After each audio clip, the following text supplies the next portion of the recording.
For as long as I live, that Socrates quote will be something I live by. As much as I think I might know, I know there's a lot more I can learn. When you realize there's a lot to be learned, you adopt a learning mindset, which opens your life to new limitless possibilities.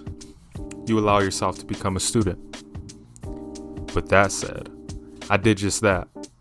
The other day, I went back to my old high school, my old stomping grounds, where it all started. The last time I was here, I was hooping. This time, I'm taking the trip to meet with one of the best basketball minds I know, Steve Hackenberg. He's really an OG with this basketball stuff. He's been coaching for longer than I've been alive, 32 years to be exact. Hack's seen it all. Now, he's the varsity head coach at Skyview in Thornton, Colorado, and he's helping shape the next generation of young men. I wanted to see how players can enter high school and start dominating basketball right off the bat. So, we sat down and had that conversation. High school kids need to watch more film on themselves, and understand the game. They don't understand the game. Emulate the game. Step backs, shot fake, go left, shot fake, go right, pull-ups, pull up. Do a shot fake, drive to the elbow, do a step back, and hit it. They think it is the highlight reel. Doing the great pass, the behind the back pass, the no-look pass. That's part of the game, and definitely a part of the game, but that's not what the game is. When you say watch the game, what types of games should they be watching, and what should they pay attention to when they're watching? Watching what they're doing during the game, as far as their movements, how are they coming off screens, how are they reading screens. If I'm watching film on guys, I'm looking for dribble patterns. Now if I'm trying to get better and trying to pick up their dribble patterns, I'm going to watch them try to, that's a good move. I'll figure out how to do that move, and incorporate it in my game. But then I'm going to have to go to the rec and figure out how they're doing this, or if I'm coming off a down screen or whatever, how's Curry going off screens? What's he doing on his catches? You got to watch all the things. What's his footwork look like? Curry's probably the best ever to come off screens. Him and Reggie Miller. One of the best that I've ever seen come off screens. But they're looking. Most kids look at the ball and they're looking at their defender. Because when you come off screens, you should be seeing how your defender's playing. And most people are so glued to the ball, getting the ball, they don't even know what their move is. So they don't know if they should curl, pop, flare.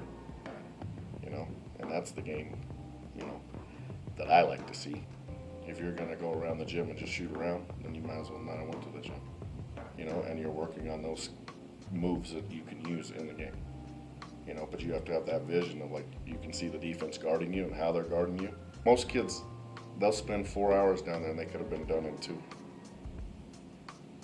But their 4 hours is go sit on the sideline and watch games and go over to the side and shoot and then chill and be on their phone. And the 4 hours they've done, they've wasted it. Most special players, they've put in more time than anybody else has put in. That's the bottom line. The best players we've ever had, they played way more basketball than everybody else. And it wasn't always on the AAU teams. It was at the rec center. It was continuously playing, were our best players that we've ever had. They played a lot. The D1 guys, they get out of school, they're going to the rec. When we had the Ball brothers, they were at the rec every single day. When I was at college, my roommate, he went to school, and we went to the gym. And we went to school, and we went to the gym. And we went to school, and went to the gym. And it was 4 and 5 hour days of in the gym. And he was a D1 shooting guard for Oklahoma State. Well, that's because all they know is eat, drink, sleep, shit basketball. And if you're not willing to do that, then you're not going to do it. You're not going to be the best. That's the facts. Yeah. See, everybody thinks, I'm going to be a pro. I want to be a pro. I don't care what you're at, what profession you're at. You're not going to be a professional if you don't put in that every single day you wake up. That's what you're going to do. You're going to do something to get you better, whether it's lifting, cross training, whatever you're going to do. Jump, box squats, whatever you're going to do. If you haven't done something every single day to get yourself better, then you're not looking at being a college player. My coaching philosophy is like, bad shots in basketball. Let's limit the bad shots. And who's shooting those shots? Who's shooting? Like, it's okay. There's some people that shouldn't be shooting the ball. It's just the fact. If you're not a three-point shooter, then why are you shooting a three? You know? And you get the ball to our better players to shoot those. I don't think at some schools, like, they don't dictate roles, you know, of what your role is. Don't tell you what your role is. And where we sort of define your role, or you sort of already know your role, and just do the best in your role as you can. You always play your best, you know, I'm going to play my best players, right? Everybody is. Okay, well, I could be my best offensive player, my best defensive player, my best shooter, my best, like, rebounder. You know, it doesn't have to be, it's not the best offensive guys all the time, all four of the best offensive guys. You know, you need somebody to rebound. You need somebody to play some defense. You know, you play your role the best that you can play. And if that just means you're a rebounder, or if you're just a defender, then be the best defender, and you'll get playing time. Alright y'all, that's going to do it for today's video. I hope that y'all were paying attention to what Hack had to say, because those things that he mentioned, watching a lot of film, working on in-game stuff during the off season and during your off time, and doing it a lot, and just being able to understand the game coming into high school and being the best at your role, that's going to get you minutes at the next level. And those are going to be the key fundamental things that ultimately determine if you're going to be great at high school basketball. Now, me coming into high school basketball, I didn't know nothing about the game. I just knew iso ball, or rec ball as Hack would call it, give me the ball and get the hell out of the way.